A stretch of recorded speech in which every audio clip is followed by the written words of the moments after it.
Israel Hamas की जंग और भी ज्यादा भीषण होती जा रही है।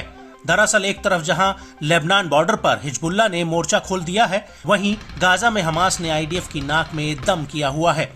अल कासिम ब्रिगेड और अल कुद्स ब्रिगेड गाजा से लेकर लेबनान में एक्टिव है। हालांकि इजरायली फोर्स दोनों ही मोर्चों पर डटकर खड़ी हुई है।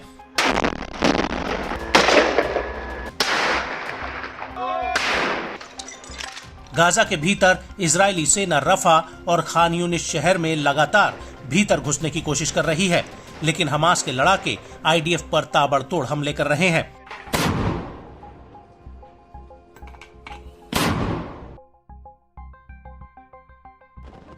और इसी कड़ी में अल मयादीन ने अपनी एक रिपोर्ट में कहा कि खान यूनिस और इजरायली सेना के बीच पूर्वी खान यूनिस में भीषण जंग चल रही है। इसके अलावा जैतून से सटे इलाके अलसेका स्ट्रीट में भी कुछ ऐसा ही आलम है।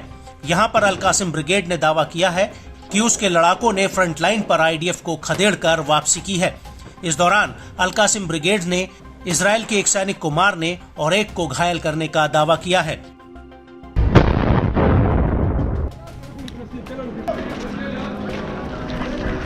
इसके अलावा अल कासिम ब्रिगेड के लड़ाकों ने इजरायली सेना के 4 मेरकावा टैंक और अल यासीन 105 टेंडेम आरपीजी से हमला किया है। अल कासिम ब्रिगेड का दावा है कि उसने ये हमला खान यूनिस के अल मशरोउ में किया है।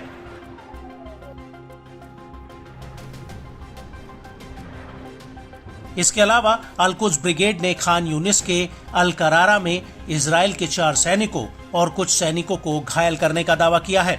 अल कुद्स का कहना है कि इजरायली सेना का एक बुलडोजर भी इलाके में घुसने की कोशिश कर रहा था, जिस पर आरपीजी रॉकेट लॉन्चर से हमला किया गया। इन हमलों के अलावा अल कुद्स ब्रिगेड ने कहा कि उसने जैतून में इजरायली सैनिकों के जमावड़े पर मोर्टार से गोले दागे हैं।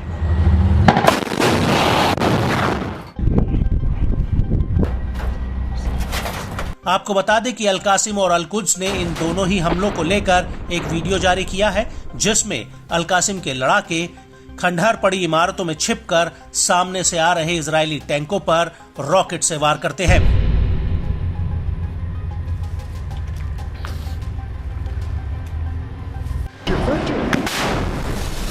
इसके अलावा वीडियो में आईडीएफ के 3 जवान दिख रहे हैं, जिस पर हमास के लड़ाके रॉकेट लॉन्चर से हमला करते हुए दिख रहे हैं। वीडियो में आगे देखने पर साफ दिख रहा है कि कैसे हमास के लड़ाके रॉकेट्स को इकट्ठा करे हुए हैं और फिर एक एक करके रॉकेटों को लॉन्चर में भरकर दागा जा रहा है। अल कुद्स ने इस हमले को लेकर एक बयान और एक वीडियो भी जारी किया है।